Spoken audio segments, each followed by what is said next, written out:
muitas pessoas, as pessoas passaram a ser curadas, e muitas pessoas que estavam endemoniadas, elas começaram a se manifestar, e os demônios eles queriam revelar que Jesus era o Cristo, porém Jesus mandou eles ficarem calados, porque não era a hora. Então, o que nós podemos aprender? Que a palavra de Deus fala que há tempo determinado para todas as coisas debaixo do céu. Existe tempo para todas as coisas. Não adianta a gente muitas das vezes querer colocar o burro na frente da carroça. Lá no Pará, o garrote. O garrote é um boi grande. Lá eles usam muito isso, né, para conduzir a carroça. Em outras localidades do Brasil, cavalos. Então, que nós muitas das vezes não venhamos colocar nem o burro, nem o garrote, nem o cavalo na frente atrás da carroça, né? Tem que ser na frente, né? Atrás, né? Então, existe tempo para todas as coisas. Existe um tempo de preparação. Antes de Jesus começar o seu ministério, ele passou muito tempo se preparando. Jesus começou o seu ministério com 30 anos de idade. E o seu ministério durou apenas 3 anos e meio. Só que os outros 30 anos, desde o seu nascimento, foi um tempo de preparação. E Jesus ele veio como um homem para ele nos mostrar e nos dar exemplo. Ele era o próprio Deus, mas ele veio como um homem. E ele tinha as mesmas vontades, desejos, emoções que eu e que você tem. Ele tinha, ele sentia. E ele veio. E ele morou com sua mãe Maria e o seu padrasto, pai José, que ele considerava como pai, né? Que o ditado popular fala que pai é quem cria, né? Então, o pai é quem cria. E José criou Jesus. E ele criou de acordo com a lei judaica, com os costumes judaicos. E Jesus era obediente em todo o seu modo de ser. Jesus ele era exemplar. Tanto é que as pessoas, quando ele começou o seu ministério, as pessoas desejavam vir até ele. As pessoas desejavam chegar-se a ele, porque ele atraía as pessoas com o seu jeito, glória a Deus, aleluia, com o seu modo de falar, com o seu modo de agir. Paulo nos adverte que nenhuma palavra torpe deve sair de nossa boca, que nós devemos ser homens e mulheres exemplo para os fiéis, que nós devemos ser homens e mulheres, homens de Deus, mulheres de Deus, exemplo para o nosso próximo. Esse exemplo, ele fala que não é somente na igreja. Esses exemplos, ele tem que ser na nossa casa, no nosso trabalho, onde quer que seja. E Jesus, ele era um homem exemplar. Quando ele chega até a beira do lago de Genezaré, ele começou a ensinar a palavra de Deus. E as pessoas chegaram até a ele, porque elas desejavam ouvir a palavra de Deus, e ela sabia que depois da palavra, muitas das vezes vinha a parte da cura, da libertação, que é o que acontece muitas das vezes aqui na igreja.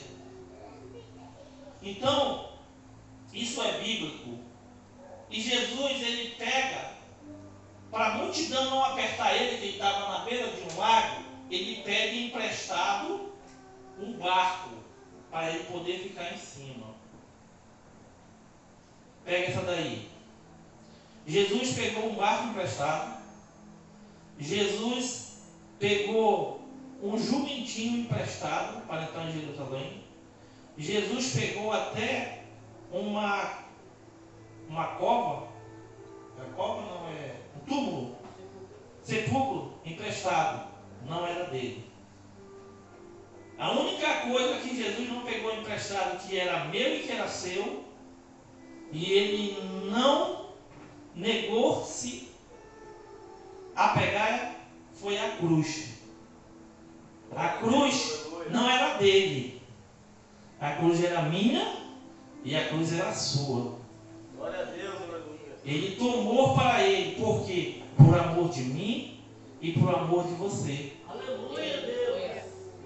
A cruz não era dele. E ele pegou por amor da humanidade. E muitas pessoas rejeitam a palavra dele. Mas naquele grande dia, todos nós prestaremos conta de todos os nossos atos, de todas as nossas rejeições. Porque Jesus, ele tem um propósito na vida de cada um de nós.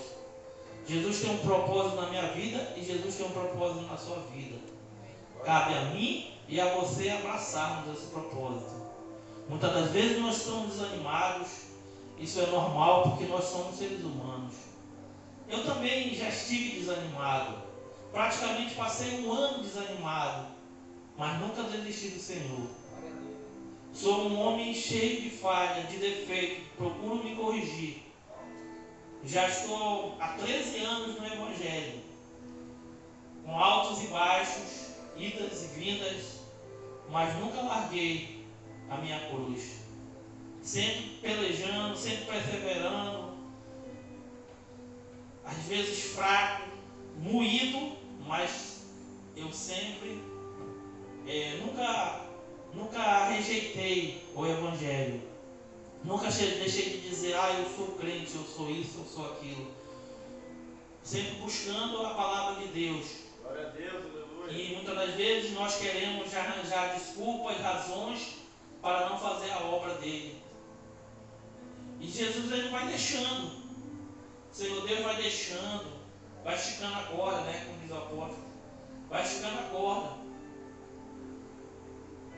Muitas das vezes a gente tem a oportunidade novamente de recomeçar. E quando a gente não tem?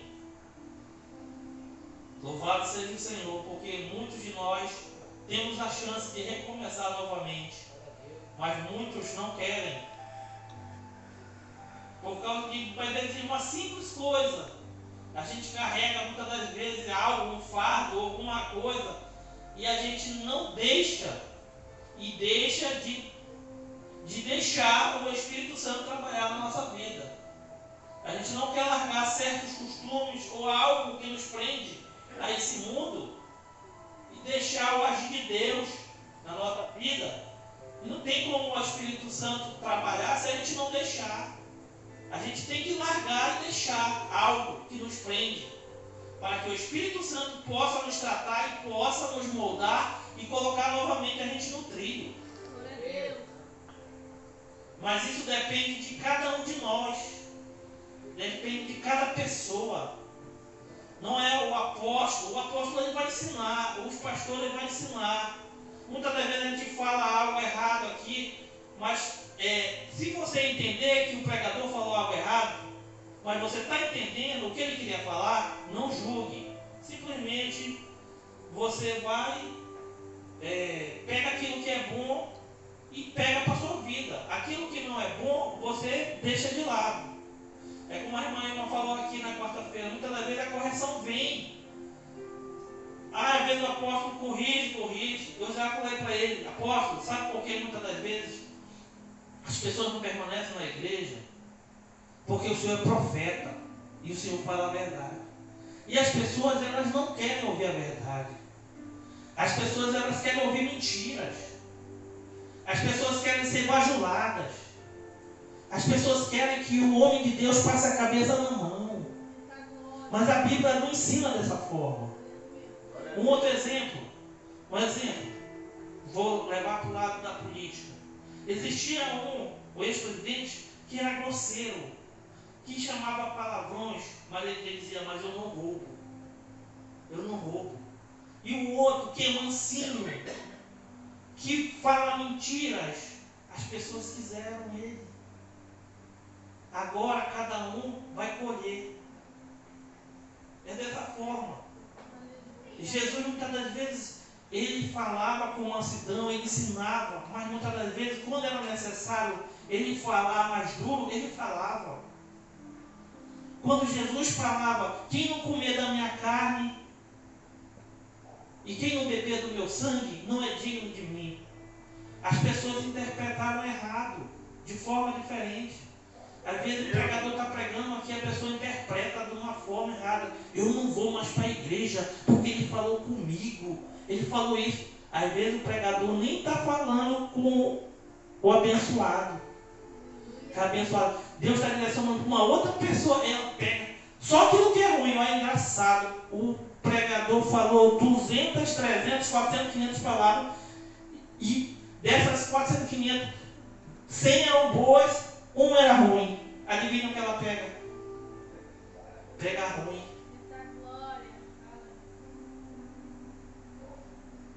E Deus, e Jesus ele disse assim, olha, quem não comer da minha carne, não beber do meu sangue, não é digno de mim. E os judeus, que eles não bebiam sangue e não comia carne humana, muitos deixaram ele. E foram saindo. E ficou só os discípulos e mais alguns. E Jesus falou, e vocês? Também não querem ir com ele, não? Aí Pedro fala, Senhor, para onde nós iremos? Se só o Senhor tem a palavra da vida eterna. Glória a Deus, aleluia. Você está entendendo, irmão? Muitas das vezes o pregador corrige, mas porque a Bíblia fala que Deus corrige o filho a qual ele ama. Se Deus não amasse, Deus não corrigia. Às vezes o apóstolo pregava duro aqui, meu Deus do céu, aí eu ficava, não, mas é para o nosso bem, eu estou errado. Nunca, aí o apóstolo, se o senhor já fez isso, ele pode falar, eu nunca me levantei contra o apóstolo. Na realidade, eu nunca me levantei contra pregador nenhum, pastor nenhum. Porque eu não sou besta, irmão, eu já tenho a Bíblia. Glória a Deus. Aleluia. A Bíblia fala que nós temos que respeitar as autoridades ao qual Deus constituiu nesta terra sobre nossas vidas. Você tem o direito de não aceitar? Você tem. Mas você não tem o direito de desrespeitar e de afrontar e de se levantar. Isso não. Porque o dia que você for um líder, uma líder, um pastor, uma pastora, você vai saber o que o líder passa e como uma pastora, como um pastor passa. Glória a Deus, aleluia. Nós não devemos. Nós temos que ser humildes. A humildade, ela vai nos levar a lugares muito longe. A obediência, ela vai levar a lugar muito longe. Certa vez, quando eu era líder de jovem, depois passaram eu para ser líder de criança lá no Pará. Eu era solteiro, né? A Bíblia fala que o solteiro deve fazer a obra do Senhor. Agora eu entendo. Porque hoje eu sou casado, tenho filho, tenho mulher, rapaz, para fazer a obra do Senhor, às vezes chega atrasado e isso e aquilo. E naquele tempo eu era solteiro, eu tinha uma moto, e eu fazia mototáxi, fazia o meu horário, depois eu ia fazer a obra de Deus. Eu fazia culto das crianças às 3 horas da tarde, eu ensaiava com os jovens das 5 às 7, ia em casa, tomava banho, voltava, começava às 7h30 o culto, tudo é perto, cidade pequena, e fazia o culto dos jovens. Era 3 atividades no sábado. E sábado eu trabalhava para o Senhor das 7 da manhã ao meio-dia. Tudo que eu fazia de mototáxi eu levava para comprar merenda para as crianças. Aí já comprava a merenda feita mesmo, não tinha tempo de fazer, era solteiro. E as crianças eram uma animação, era pula-pula. Lá onde eu quero chegar? Chegou um pastor novo, uma pastora nova. Começaram a mudar algumas coisas. E mudou isso, mudou aquilo, não me consultou. Eu era o líder das crianças, mas não me consultou. Aí ela tirou isso, colocou aquilo, fez isso. Eu acho que ela pensou que eu ia falar alguma coisa. Eu não falei nada. Aí uma que eu tinha levantado como professora para me ajudar, ela não podia porque ela tinha 13 anos, era criança. Aí a pastora falou que ela não podia ser professora, porque ela era pequena, ela tinha que voltar para o banco. E eu fiquei contra-ataque, batalha espiritual. E ela era uma criança, ela não estava preparada. Só que eu não estava aprendendo, tinha colocado, porque achava que ela já estava preparada. Mas eu não falei nada. Aí certa vez a pastora falou: rapaz, eu já pastoreei várias igrejas. Ela veio do São Miguel do Guamá, para cima de Belém. Ela falou: eu nunca vi um líder que não fala nada, que não se levanta. Falou desse jeito para mim. Porque eu acho que ela achava que eu ia me levantar pelas mudanças que ela fez, isso e aquilo. Eu só falei assim: o que ela falou para você? O que a pastora Sabrina? O que a pastora Sabrina falou para você, Nicole? Nicole disse: não, irmã Nicole, ela falou que é para me voltar para o banco. Eu digo: então volte para o banco. Se ela falou, então vá para o banco. Deixa que a gente se vira aqui. E depois Deus levantou outra pessoa e a obra foi fluindo. Onde eu quero chegar? Deus sempre vai levantar alguém. A obra do Senhor, ela não para nessa terra. Glória a Deus, aleluia. A palavra de Deus fala aqui que a obra do Senhor, ela sempre vai se sustentar. Ela vai sempre se manter. Se eu não quiser fazer a obra, Deus vai levantar outra pessoa no meu lugar. O ano passado, eu acho que o apóstolo pegou mais. E quase ninguém está ajudando ele. Eu fui um e outros. A obra parou? Não. A obra não parou. E a obra não vai parar, porque é a obra do Senhor. A obra não é do homem. Se fosse do homem, essa obra já tinha fechado. Primeiro, falta de recurso. Falta de apoio. Teve bastante falta de apoio. Muitas das vezes as pessoas não veem e se desanimam. Só Deus para sustentar os nossos líderes. Então, a obra do Senhor, ela sempre vai permanecer. Deus sempre vai levantar alguém. Então nós, que temos a oportunidade de trabalhar para o Senhor, vamos trabalhar para o Senhor. Porque os dias são maus. Os dias são maus. É incrível que as pessoas elas se esquecem muito rápido das coisas. Deus ele é muito misericordioso, Deus ele é muito bondoso para com o ser humano. Eu andando fazendo Uber à noite, ontem à noite, meu irmão, é casa de show aberta aí, é gente na beira de bar, é prostituição, é bebedeira, é pessoa sem temor. E teve uma pandemia onde muitas pessoas foram recolhidas, muitas pessoas foram para o céu e muitas pessoas, a maioria foram para o inferno.